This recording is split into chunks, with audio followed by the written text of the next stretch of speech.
চিন্ময় ইস্যুতে উত্তাল ভারত বাংলাদেশ সীমান্ত। কয়দিন ধরেই সীমান্ত ঘিরে নানা কর্মসূচির পর এবার বাংলাদেশ চলো ডাকে জড়ো হচ্ছেন হাজার হাজার কট্টর হিন্দু সমর্থকরা। তারা বলছে প্রয়োজন পড়লে তারা সিলেট থেকে ঢাকা অভিমুখে রওনা হবে। আজকে আমরা এটা প্রতিবাদ করছি, আমরা প্রতিবাদের নাম দিয়েছি বাংলাদেশ চলো। আমরা প্রতিবাদ করছি এই দেশ থেকে, এই রাজ্য থেকে আমরা আওয়াজ তুলছি।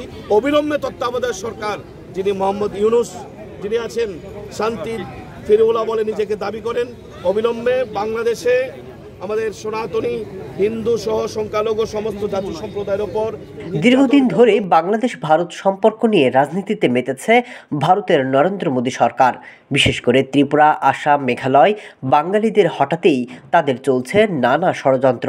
এতদিন এই সুযোগ না পেলেও এবার হয়তো জলঘোলা করতে চায় নরেন্দ্র মোদীর সমর্থকরা। ইউনূস হুঁশিয়ার, একদিনে যা গার্বেজ বেড়ায় কলকাতাতে শুধু ওইটা করে ফেলে দিয়ে এলেই না ঢাকা পড়ে যাবেন আপনি। ভারত সরকার বাংলাদেশ ইস্যুতে কোনো অবস্থার পরিবর্তন না করলেও পশ্চিমবঙ্গ ইস্যুতে নীরব। বিজেপির অনেক সমর্থকরা চান এই ইস্যুকে কেন্দ্র করে গোটা পশ্চিমবঙ্গে অস্থিতিশীল পরিস্থিতি সৃষ্টি করতে। তবে এখানে বাংলাদেশের অবস্থান যদি শক্ত না হয় তবে হয়তো বাংলাদেশেও ঢুকে পড়তে পারে ভারতের কট্টর হিন্দু সমর্থকরা।